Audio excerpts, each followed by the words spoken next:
Salut Dugulus. Salut Pablo.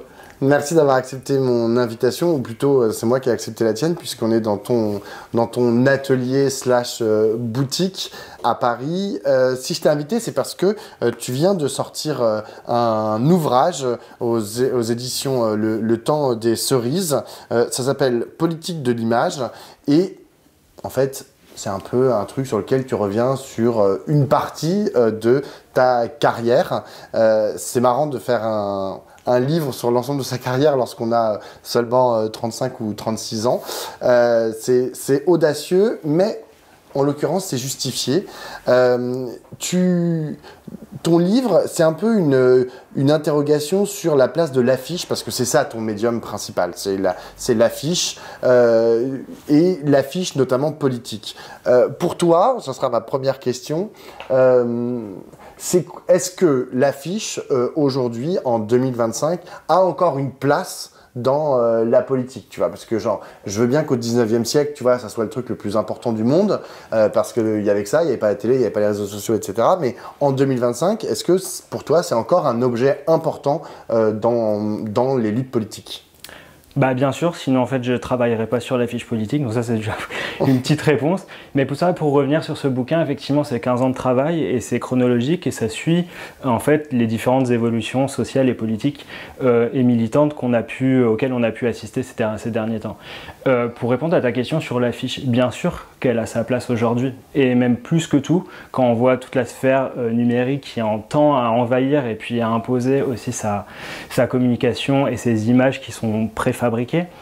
L'affiche aujourd'hui, elle a toujours, comme depuis des décennies, ce lien direct avec le peuple. Une affiche collée sur un mur, c'est une affiche qui parle à n'importe qui. Tandis qu'en fait, un message, une affiche qui va se retrouver sur tes réseaux sociaux, c'est une affiche qui va être régie de par des algorithmes ou par les GAFAM qui vont décider ou pas de t'imposer ce visuel.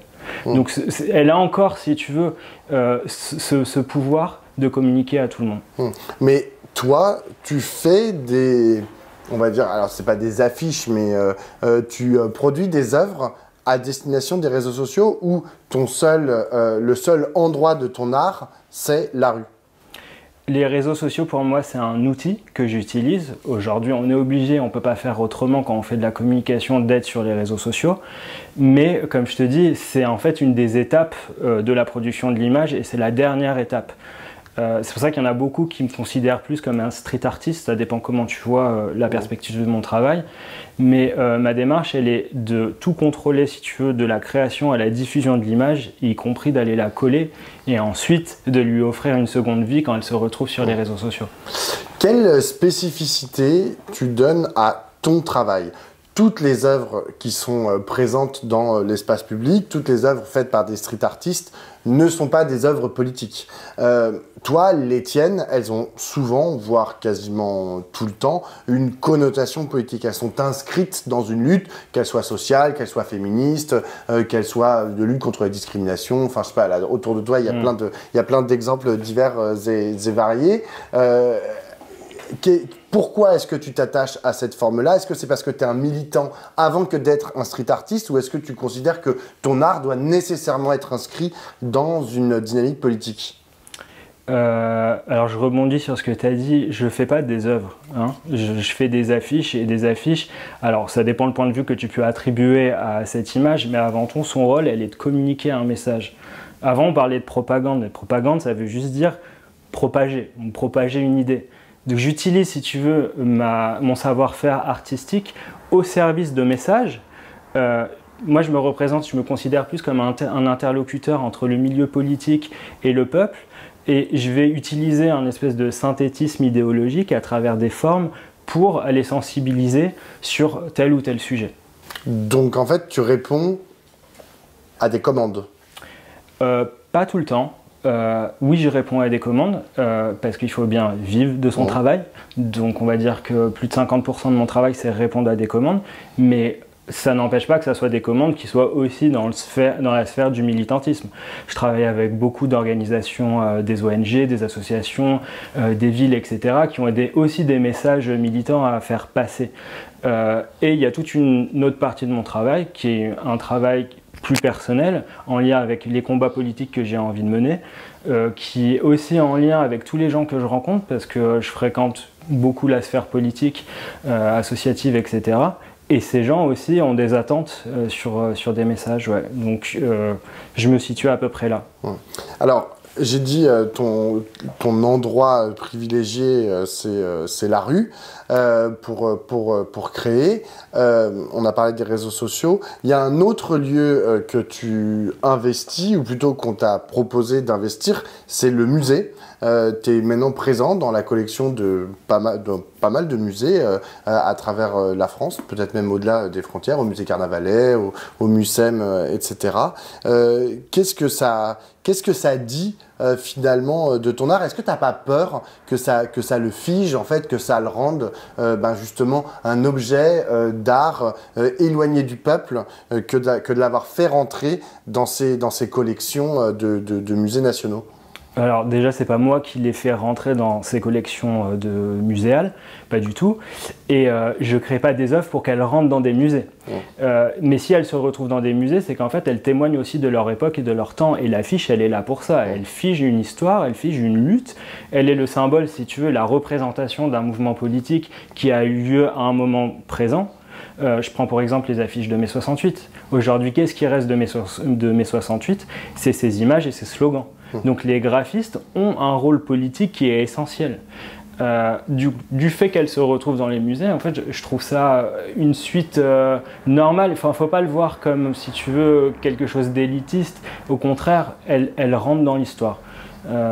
Et c'est plutôt assez flatteur, si tu veux, qu'on me propose de rentrer dans les musées. Ouais, mais t'as pas peur que du coup qu'elles perdent au moment où ton affiche elle rentre dans le musée, qu'elles perdent genre leur puissance performative du présent, quoi. Et que tout d'un coup ça devient alors que la lutte on est toujours en train de la mener.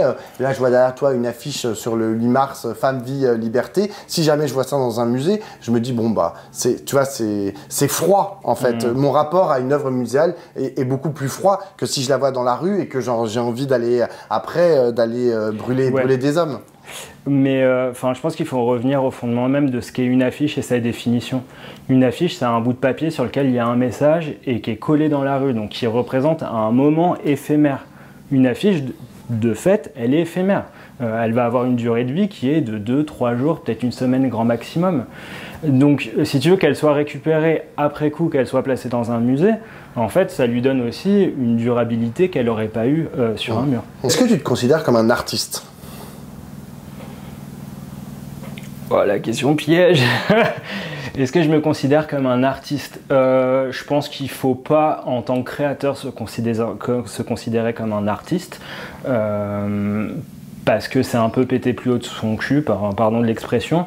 Je fais pas ça pour être artiste, je fais ça parce que je pense que j'ai de la colère en moi, si tu veux, quand je vois l'état de notre société, et que pour moi, la meilleure façon d'y répondre, c'est de la concentrer dans ce que je sais faire de mieux, c'est des images, et que les gens puissent s'identifier à travers ces images. C'est le plus grand bonheur que je peux recevoir. Voilà.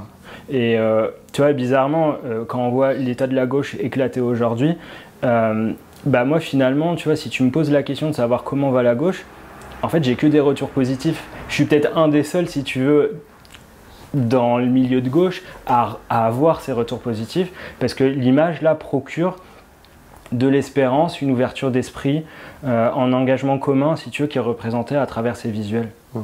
T'es pas le seul à produire, enfin je veux dire, vous les street artistes, vous les graphistes, vous n'êtes pas les seuls à produire des images et des images politiques.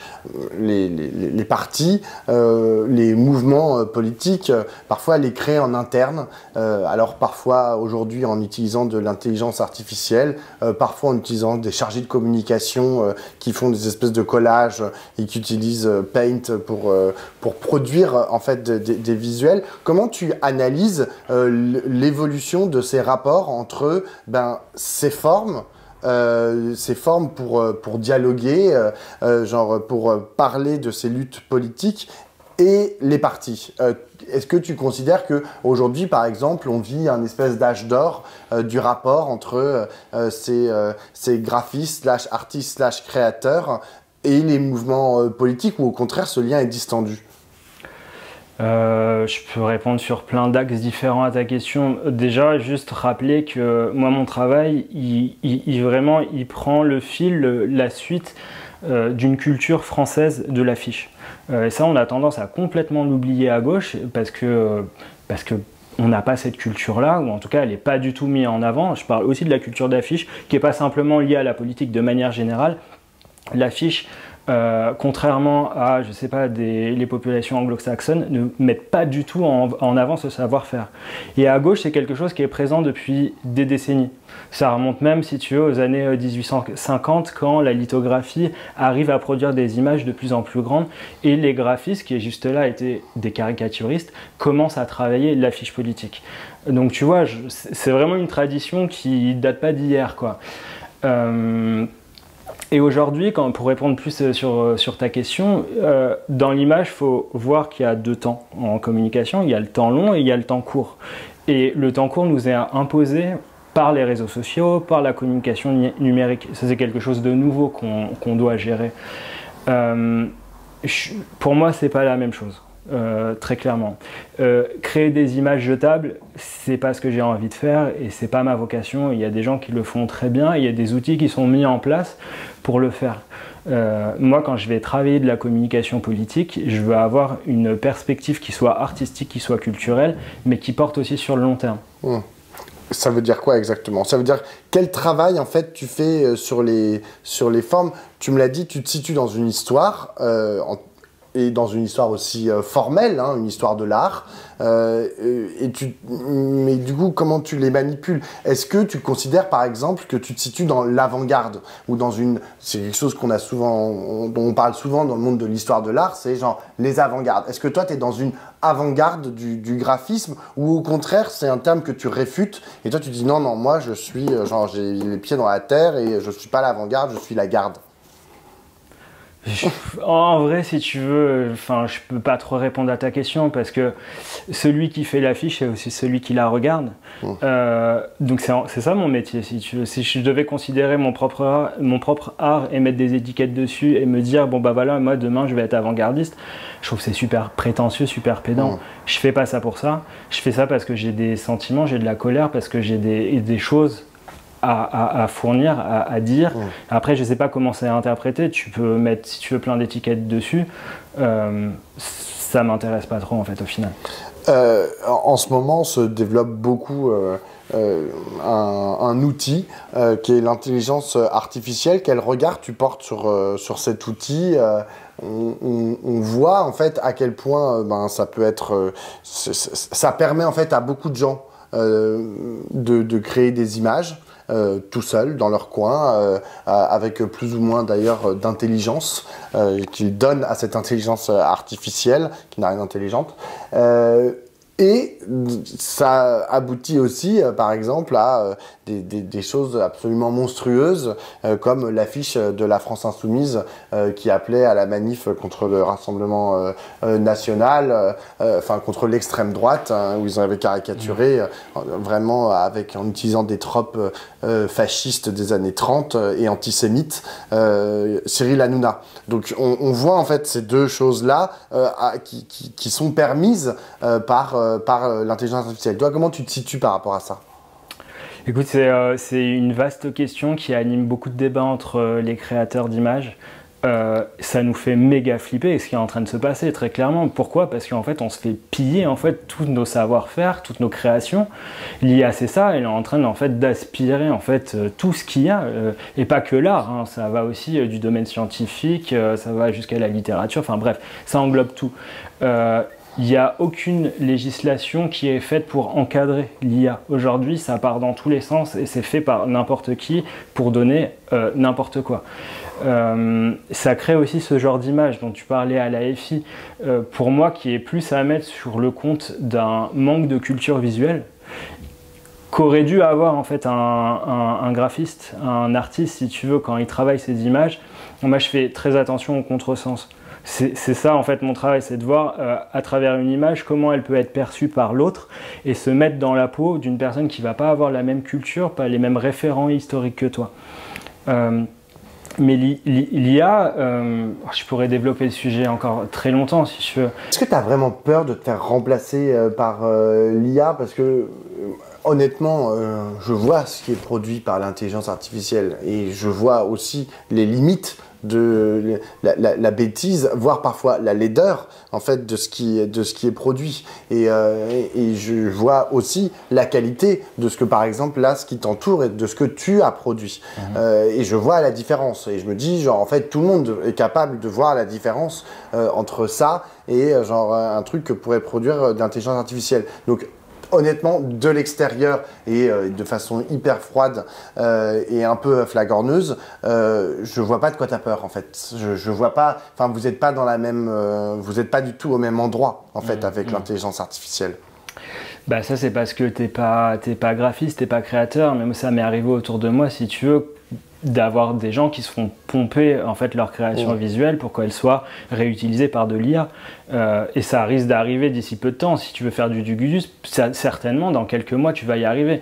Même moi je me suis mis à l'IA pour essayer de voir un peu comment ça fonctionnait, mais parce que je me considère comme un professionnel de l'image. Aujourd'hui le vrai problème c'est que l'IA arrive entre les mains de tout le monde, de n'importe qui, sans avoir, on peut aller même sur la conscience écologique, parce que générer une image avec de l'IA, c'est l'équivalent de 7 litres d'eau. Ça peut aller jusqu'à 12 litres d'eau pour genre des images genre, qui sont assez complexes à générer. Donc c'est énorme, ça montre bien qu'en fait cet outil, il ne peut pas être donné à tout le monde et à n'importe qui. Et tu le vois très bien avec, entre les mains de Trump, ce que c'est en train de produire. C'est des images qui sont là genre, pour cristalliser des peurs, des haines, des rancœurs et faire réagir l'opinion. C'est pas du tout en fait des images qui sont générées pour créer de l'espoir et des sursauts citoyens. Enfin, ça a toujours existé. Hein. Enfin, les utilisations de l'image à des fins qui n'étaient pas les émancipations collectives, je veux dire, les Américains l'ont déjà fait, les Allemands dans les années 30 l'ont déjà fait. Enfin, je veux dire, c'est l'histoire de l'art ou même l'histoire des formes, ça n'a pas que été pour porter les luttes sociales. Hein. Je veux dire, elles ont parfois été utilisées pour aussi les écraser, pour créer de la division dans la lutte de classe, etc. Donc, je vois la peur et je vois cette... parce qu'effectivement, ils vont tout aspirer. Mais enfin, tu sais, à un moment, les peintres, ils avaient peur de se faire remplacer par les photographes, tu vois. Enfin... Oui, d'accord. Ça, on le connaît, l'argument. Mais pourquoi ? Mais écoute, là, mais déjà, je vais te donner aussi un argument qui est économique. Là, d'ici 2028, il est estimé qu'un artiste-auteur, donc moi en l'occurrence, je vais perdre un quart de mes revenus à cause de l'IA. Et genre sans te parler de toutes les autres professions qui vont disparaître. D'ici peu de temps, ça va être les 3DI, ça va être les 2DI, ça va être les maquettistes aussi, ça risque d'arriver à un moment donné.